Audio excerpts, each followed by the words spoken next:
Bonjour à toutes et à tous, soyez les bienvenus dans cette nouvelle vidéo. Je vais vous parler aujourd'hui de vendeur central et vous dire dans quel cas ça peut être adapté pour vous et dans d'autres cas ça ne pourra pas du tout être adapté pour vous. Et l'objet de cette vidéo c'est de vous dire que moi à titre perso je viens d'arrêter vendeur central parce que ça a été vraiment catastrophique. Il en ressort une très mauvaise expérience et l'idée derrière cette vidéo c'est vraiment d'essayer de vous sensibiliser et de vous faire comprendre les erreurs que j'ai pu faire et qui font qu'aujourd'hui aucun intérêt d'utiliser ce système.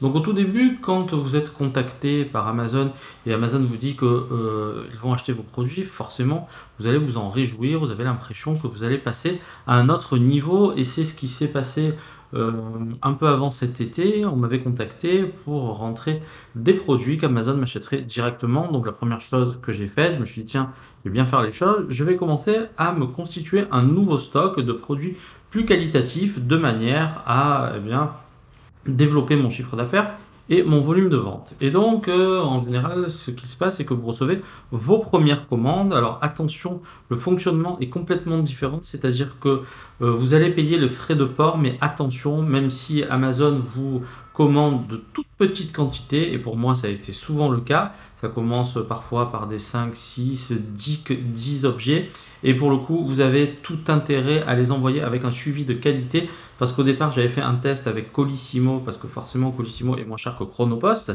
et le colis s'est perdu, donc en fait, c'est tant pis pour vous, et vous avez même des pénalités là-dessus. Donc, à chaque commande, vous devez payer un envoi Chronopost de manière à avoir un suivi qui vous permettrait de pouvoir justifier la réception ou non de la marchandise. Et si tant est que vous vendez en Europe, eh bien, vous allez devoir envoyer un coup en Pologne, un coup à Séville, un coup autre part. Enfin bref, ça dépend vraiment des plateformes que vous ouvrez. Et il faut savoir que le fonctionnement est complètement différent. Et donc, eh bien, Amazon va vous envoyer des commandes. Vous avez 24 heures pour accepter ces commandes et ensuite eh bien, vous devez les expédier et vous avez une fenêtre de livraison. La fenêtre de livraison, c'est un délai dans lequel Amazon doit recevoir vos produits. Jusque-là, tout va bien, vous avez l'impression que ça commence à démarrer, on vous passe vos premières commandes. Et moi, ma première erreur, ça a été de vouloir proposer le plus de choses possible. Et quand vous rentrez dans ce jeu-là, moi, je me suis dit, je tente le coup. Je n'avais aucune connaissance de ce système auparavant. C'est la raison pour laquelle je vous en ai pas parlé, mais maintenant je dispose d'un bon recul pour le faire. C'était vraiment quelque chose de nouveau à l'époque. Et donc, qu'est-ce qui se passe? Eh bien, on vous commande à coût de une unité, on fait des tests et en fait, de manière algorithmique, Amazon va prévoir les futures ventes. En fait, il y a beaucoup d'analyses qui sont faites, le temps passé sur votre fiche produit, le nombre de visites, etc., les heures. Bon, bref, ça c'est propre à Amazon. Et pour le coup, l'algorithme va en déduire des tendances de vente. Et qu'est-ce qui va se passer? Vous allez recevoir des commandes PO, ça s'appelle PO, nouvelle commande, donc vous êtes tout content et vous êtes payé à 60 jours. Alors, lorsque vous êtes payé à 60 jours, eh bien, vous recevez votre argent forcément 2 mois plus tard. Jusque-là, tout va bien. Et vous vous dites, bon, finalement, c'est pas si mal. Alors, attention, là aussi, à faire en sorte de marger suffisamment parce que si c'est là, vous n'êtes plus dans une configuration où le vendeur vend directement au consommateur. Vous êtes dans une configuration où le vendeur vend à Amazon et Amazon vend au client. Donc les marges sont complètement différentes. Donc si encore plus vous n'avez pas une marge suffisamment importante pour pouvoir absorber ces coûts-là, ça va être catastrophique pour vous. Mais moi, je me suis dit, tiens, je joue le jeu parce que j'ai l'impression que je vais faire un volume qui est complètement différent de certains produits que je pourrais vendre. Et donc, je tente le coup. Donc, commande fournisseur en amont, j'envoie mes premiers produits, il se passe 60 jours, je suis payé. Jusque-là, tout va bien. Et puis, un beau jour, vous recevez un mail, boum, et là, ça commence la dégringolade. C'est-à-dire que tout ce qui n'est pas vendu dans un délai qui est au final extrêmement court, vous est systématiquement retourné à coup de petits colis ici et là. C'est juste catastrophique. Quand vous envoyez à peu près 300 produits et qu'on vous les envoie par 5, par 10, par 25, bon bref, une vraie catastrophe. Et qu'est-ce qui se passe après? Vous avez le service comptable qui vous demande d'avoir la gentillesse de bien vouloir tout rembourser. Et donc là, bah, j'ai rien à cacher. Donc vraiment, mon conseil, si vous n'êtes pas solide financièrement, si vous n'avez pas d'expérience là-dedans, ne vous jetez surtout pas là-dedans. Vous allez y laisser vraiment des plumes et vous allez être dégoûté. Et moi, perso, ça m'a complètement saoulé. Donc j'ai tout arrêté. Je n'envoie plus rien. Et si j'ai de nouvelles commandes, je les annule et j'en ai rien à cirer parce que ça a été une catastrophe. Au début, moi, j'étais super motivé. Je me suis dit, tiens, c'est l'embellie, je vais plus rien faire. Mais détrompez-vous là aussi. C'est-à-dire que même si Amazon vous commande vos produits, c'est pas lui qui va faire en sorte de les pousser, de le mettre en avant, même si vous payez un pourcentage chaque mois sur le nombre de produits que vous allez envoyer. C'est-à-dire que si vous facturez 1000 euros, vous devez consacrer 5% au budget marketing. Je ne sais pas où sont passés ces 5% parce que bah, ça n'a rien généré du tout. Et après, vous avez des outils, ça s'appelle ARA, qui va vous permettre bien de voir un petit peu ce qui se passe et de pouvoir traquer vos ventes. Je vérifie ici le son. Là, j'essaye un nouveau truc pour enregistrer mon son. Bon, ça fonctionne toujours.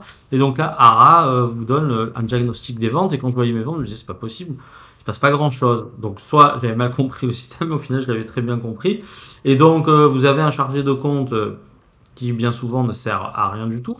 Je préfère vous le dire. Et donc, les gens qui prétendent avoir un support de qualité, bon, bah, faudrait m'expliquer comment. Parce que bien souvent, dès que vous dépassez un certain niveau de conseil, bah, débrouillez-vous seul ou alors bah, rien n'est possible. Donc l'idée derrière tout ça, c'est vraiment, moi je me dis quand ça fonctionne et quand ça marche pas, et là ça a été juste catastrophique.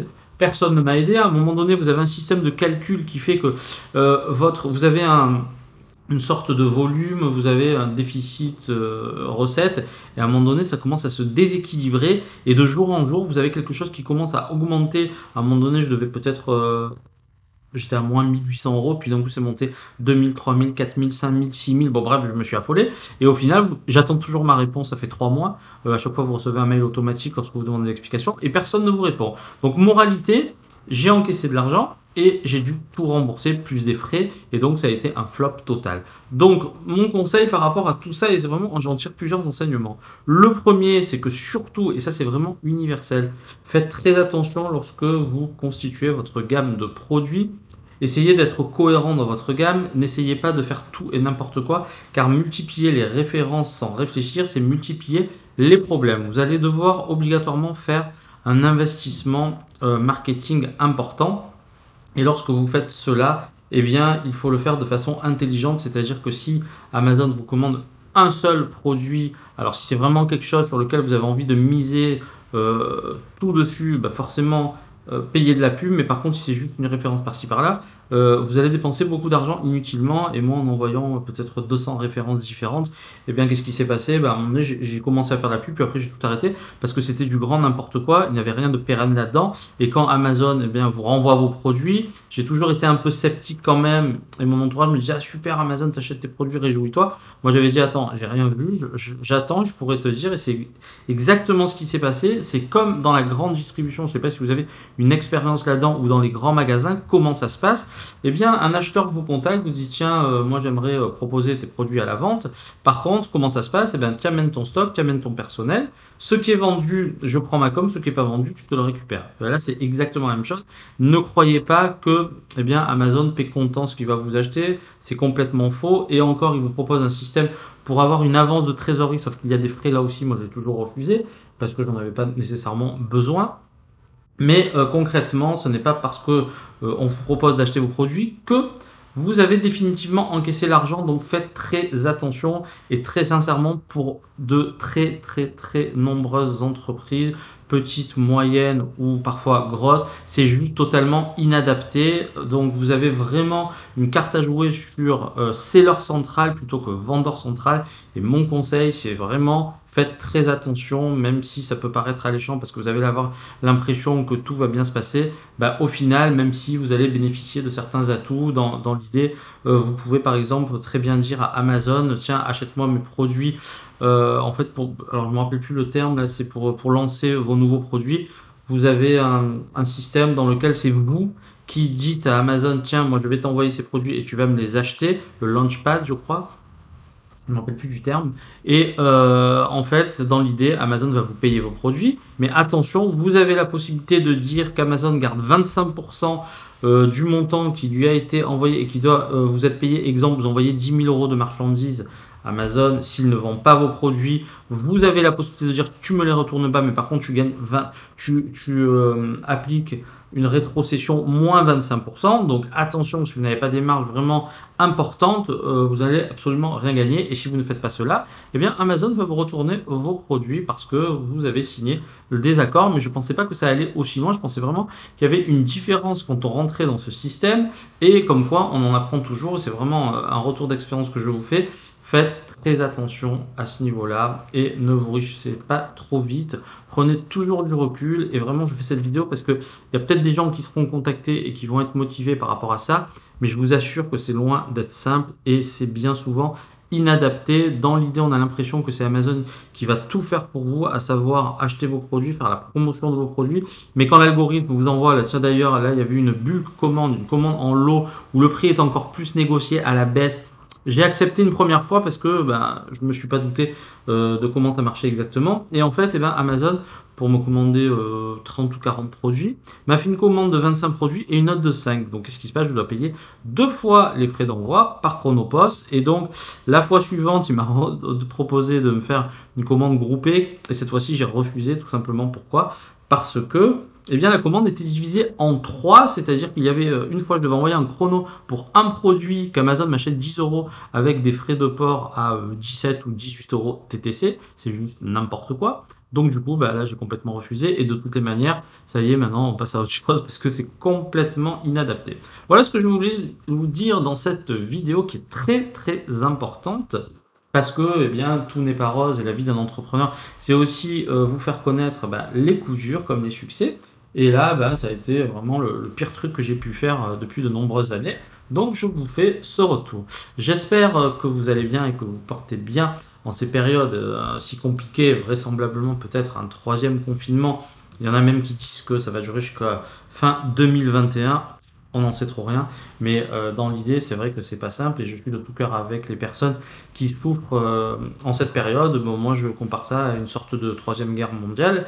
En fait, rien n'est possible. On doit sortir parfois avec des stations, on doit se confiner, tout est fermé. Bon, bref, etc., etc.